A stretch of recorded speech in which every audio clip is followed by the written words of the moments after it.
All right, so you're ready for another AI deep dive. Sounds like you want to know who's really calling the shots in the AI world. You know, the people making those big AI headlines happen. Definitely a lot of interest in that. Yeah, well, we've got the perfect source to dig into that. Oh yeah, what's that? It's called the AI Weekly Talent Radar. It's a LinkedIn newsletter, and it's basically like a cheat sheet for keeping up with who's who in AI. New appointments, big moves, it's all in there. And I'm telling you, just glancing through it, there's some seriously interesting stuff going on. It really shows you how much the AI field is changing constantly, all the time. Totally. And speaking of changing, OpenAI snagged Sebastian Bubeck. Oh, wow. Yeah, he was a top AI researcher over at Microsoft.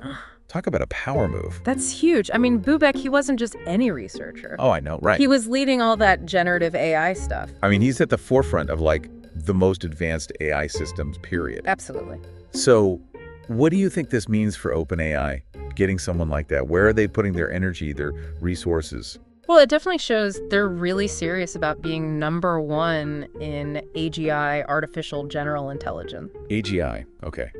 For those of us who don't live and breathe AI research, what does that even mean? So AGI is like the holy grail of AI, right? Okay. The idea is that you build a system that can basically learn anything, solve any problem, just like a human can. Not just one specific thing, anything. So you're saying like one system could write a book and then compose a symphony and then come up with a marketing strategy. Exactly. And it could do it all as well as a human expert. That's the AGI dream, at least. Whoa, that's a whole other level of AI. It is, which makes this whole Bubeck move even more significant, yeah. Makes sense, yeah. Because his expertise is in things like reinforcement learning and generative modeling. The stuff you need for AGI, basically. Exactly. It's no wonder OpenAI went after him. But for the average person, what's the impact here?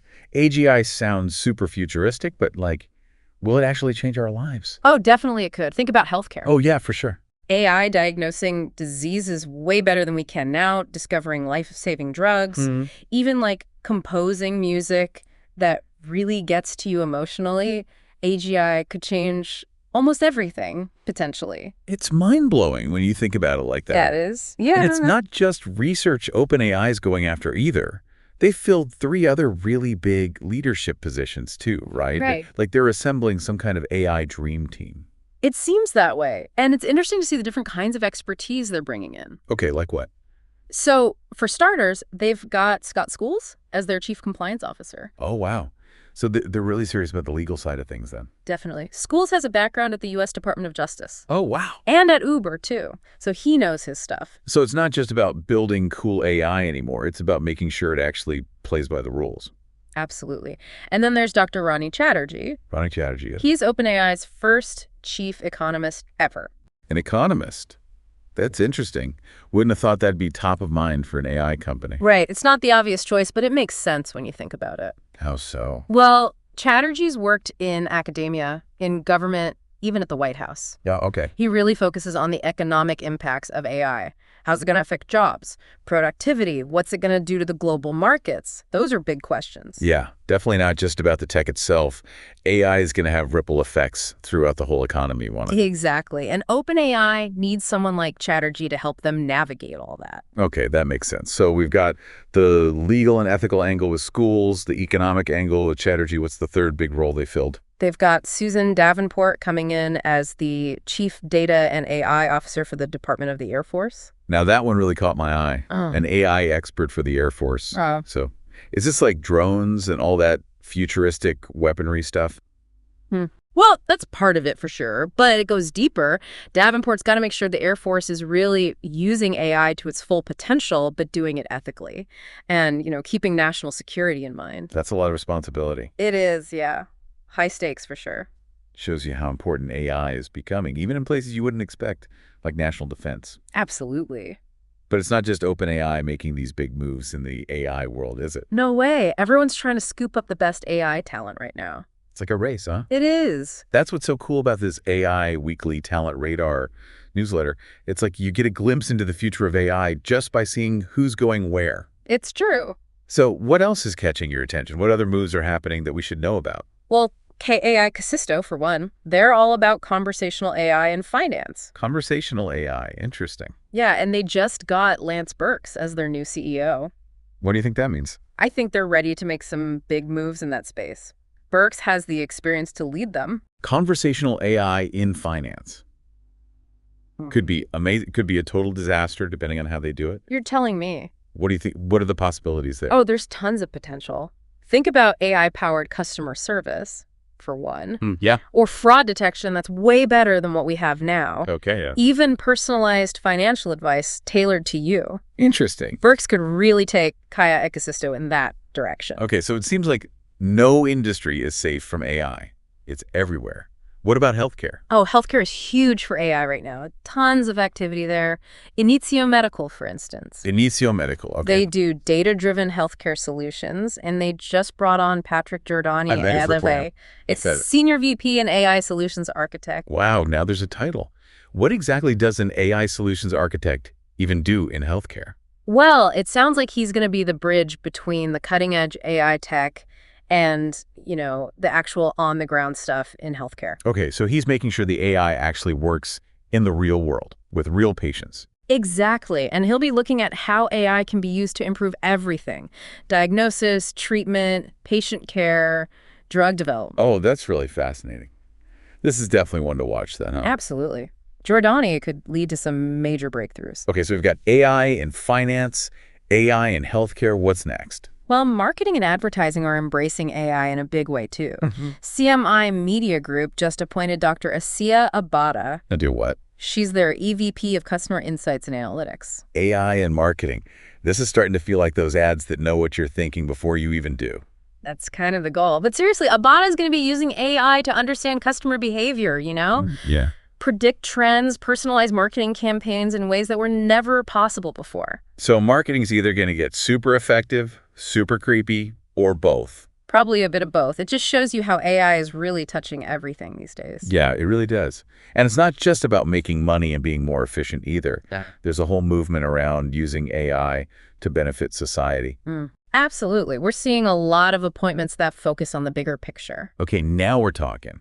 This is where it gets really interesting for me. What kind of appointments are we seeing in that space? So Robert J. Harrison, for example, he's now leading the Empire AI Consortium in New York State. Empire AI Consortium, okay. It's a huge initiative with over $400 million to tackle real-world problems using AI. Wow, that's a lot of money. What kind of real-world problems are they looking at? Things like healthcare, Okay, yeah. the environment, public safety. Okay, so like AI that could help diagnose diseases earlier? Exactly. Or predict and prevent environmental disasters. Interesting. Even reduce crime rates. Wow. It's like AI is finally being used to solve the problems that really matter, not just, build fancy gadgets. It's a real shift in focus, for sure. Yeah. And that's where someone like Jamil Jaffer comes in. He's been appointed to Virginia's AI task force. What's the AI task force? They're going to be tackling the whole issue of regulating AI. How do we make sure it's developed ethically? That's what they're figuring out. Regulation, huh? Sounds a little bit boring compared to all this exciting AI stuff. I know, right? But it's important. We can't just let AI run wild with no rules. Yeah, that's true. We need to strike a balance. We want to encourage all this cool innovation. Right, yeah. But AI needs to be used responsibly, for the good of everyone. Okay, I see your point. And Jaffer's background is perfect for this. He knows cybersecurity, national security, all that stuff. Makes sense. So OpenAI is building their dream team. Companies are hiring AI experts left and right. And now the government's getting involved too. Yeah, it's all happening so fast. It's crazy how much AI is changing everything. And it's not just about the tech anymore. It's about ethics. It's about regulations. It's about the impact on society. It's a whole new world out there. And that brings us to our last appointment for this part of our deep dive. Okay, what's that? It's one that really stood out to me because it combines AI with something that affects us all, climate change. Oh, interesting. Albert Hofelt was just appointed CTO of STEM Inc. STEM Inc. Okay. They do AI-powered clean energy solutions. Oh, wow. Yeah, pretty cool. Yeah, definitely. That's a great example of how AI can be used to do some good in the world. Okay, so break it down for me. What exactly does STEM Inc. do? So they're all about making renewable energy work better, basically. Okay. And they do that with AI. Okay, so how does AI fit into all this? So think about it. Renewable sources like solar and wind. They're great, but they're not always reliable. Exactly. The sun doesn't always shine. The wind doesn't always blow. Wait, so how does AI solve that? They use AI to manage energy storage systems, like big batteries that store energy from solar panels or wind turbines. Right, but doesn't a battery already do that? How does AI make it better? It's like the battery has a brain, basically. AI can predict when energy demand is going to be high and when it's going to be low. It can optimize charging and discharging cycles and make sure the renewable energy gets onto the power grid smoothly. So it's not just storing energy, it's using it in the smartest way possible. Precisely. And that's where AI comes in. Exactly. Making clean energy work better for everyone. And this Albert Hofeld guy, what's his background? He's got a strong background in software development, especially in the energy sector. So he knows how to build the tech, but he also understands how energy actually works. Yeah, he can bridge that gap, which is really important for AI right now, I think. Oh, how so? You're seeing more and more people who have expertise in multiple areas, not just one thing.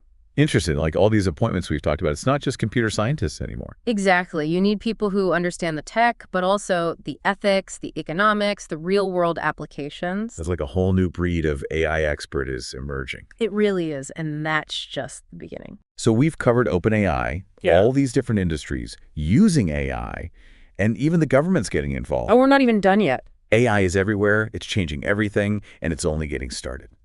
It's kind of wild to see AI breaking out of the tech world like this. I know, right? It's not just for the Silicon Valley folks anymore. Exactly. It's finding its way into every industry, every sector. And those leaders we've been talking about, they're the ones making it happen. Like, take Robert J. Harrison and that Empire AI Consortium. Oh, yeah, with the $400 million. Yeah, exactly. They're not just playing around with algorithms in a lab. They're actually tackling those big, real-world problems. Definitely. They're focused on making things better for people, improving healthcare, helping the environment, making our communities safer. It's like AI is finally becoming relatable, you know? Yeah, totally. Not just some abstract, futuristic thing anymore. It's actually addressing the challenges we face every day. And you see that reflected in the people who are leading the way in AI now, too. Oh, how so? It's not just the tech geniuses anymore. You've got people from government, people who specialize in policy, even ethicists. It's like the whole world is realizing, hey, AI isn't just about building cool tech. It's about understanding what it means for all of us. Definitely. And that's probably why we're seeing roles like chief compliance officer, chief economist. Popping up everywhere. Yeah, exactly. Like with that Virginia AI task force, for example. Oh, yeah, with Jamil Jaffer. Exactly. That shows that people are getting serious about the ethical side of AI, the regulatory side. Makes sense. We want to make sure AI is used for good, not for, causing more problems. Exactly. It's all about responsible development, making sure that AI benefits everyone, not just a select few. So the Empire AI Consortium, that's a good example of how people are being more proactive about AI, right? Yeah, for sure. It's not just about, oh, wow, AI is amazing, look what it can do. It's like, okay, AI is powerful. How do we use it wisely? Like there's a sense of urgency now. Definitely. We're realizing the potential, but also the risks. Absolutely. It's a much more mature perspective on AI, I think. Yeah, definitely. And that's probably why we're seeing so many companies create roles like chief compliance officer, chief economist. To figure out the legal stuff, the economic impact. Right, exactly. It's not enough to just build the most advanced AI anymore. No, you got to think about the consequences. You need a whole framework around it to make sure it's fair, transparent, and accountable. It's about finding that balance, isn't it? Oh, what do you mean?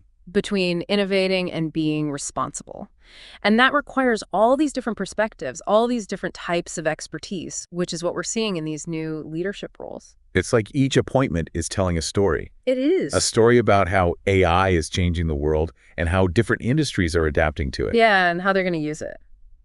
It's a reminder that AI is a human thing, really. It is. The people behind it, they're the ones who decide how it's used, what impact it has. It's not some faceless technology, it's people making choices. Speaking of impact, you mentioned Albert Hofeld and STEM Inc. Oh yeah, the clean energy company. Right. That one really resonated with me because it shows how AI can be used to address one of the biggest challenges we face as a planet, climate change. Definitely. So remind me again, what exactly does STEM Inc. do? They focus on AI-powered energy storage. Okay, but how does AI actually help with that? Well, Renewable energy sources like solar and wind power, they're fantastic, but they're not always available. Right. That's always been the problem, hasn't it? Yeah, exactly. The sun doesn't always shine, the wind doesn't always blow. So what STEM Inc. does is they use AI to manage energy storage systems. Okay, so like big batteries that store the energy from solar panels and wind turbines. Exactly. And AI comes in to make those systems really smart. How so? It predicts energy demand, so it knows when to charge the batteries and when to release that energy. It makes sure those renewable sources are integrated smoothly into the power grid so there are no hiccups. So it's like having a brain controlling the flow of renewable energy, making sure it's there when we need it. Exactly. Making renewable energy more reliable, more efficient. And that's why Albert Hofeld is such a great fit for this role, right? Oh, yeah, definitely. He's got the software development background, but he also understands the energy sector inside and out. He's got that practical experience that's so valuable in the AI world right now. It's great to see someone with his vision leading the way in AI-powered clean energy. But I gotta ask, with AI getting into everything, finance, healthcare, even national defense, are we putting too much trust in this technology? I mean, what about the potential downsides? That's a really important question, and it's one that a lot of people are thinking about right now. AI is powerful, there's no doubt about that. And with great power comes great responsibility, as they say. That's why it's so crucial to have those ethical frameworks in place, those regulations, to make sure AI is developed and used responsibly. We have to be mindful of the potential for bias in algorithms, the impact on jobs, the implications for privacy and security. So it's not just about celebrating all the amazing things AI can do. No. It's about having those tough conversations about the potential risks. Exactly. It's about approaching AI with a balanced perspective, recognizing both the potential benefits and the potential pitfalls. So are we in over our heads? Have we opened a Pandora's box with AI? I don't think so. I think we're still in the early stages and we're figuring it out as we go. But the decisions we make now, they're going to have a huge impact on how AI shapes our future, right? Absolutely. We're at a pivotal moment. And it's up to all of us, researchers, policymakers, business leaders, everyone, to engage in these conversations and make conscious choices about the future of AI. So as we wrap up this part of our deep dive, what's the one thing that has really stood out to you from all these leadership appointments? You know, what I find really fascinating is how different fields are coming together now because of AI. Oh, interesting. You've got AI experts working with doctors, with climate scientists, with government officials. It's like everyone is realizing, hey, AI isn't just a tech problem, it's a human problem. Exactly. It affects all of us, and we need to work together to figure it out. And that's why these leadership appointments are so interesting, right? They are. Because they show us how different sectors are responding to AI, how they're planning to use it. It's like we're watching a whole new world order taking shape with AI at the center of it. And these leaders, they're the ones shaping that world. It's exciting, isn't it? A little bit scary, too, to be honest. Oh, definitely. But mostly exciting. So before we jump into the final part of our AI deep dive, what about our listeners? What are they thinking? Yeah, what are their takeaways? Which appointments surprised them? What questions do they have? We're back, ready to tackle those questions and more. We've talked about who's who in AI, all the big moves. But what about the future? What's next for AI? Well, that's the million-dollar question, isn't it? Yeah. Any predictions? What should we be keeping an eye on? One thing's for sure, responsible AI development is becoming more and more important. Oh, yeah, definitely.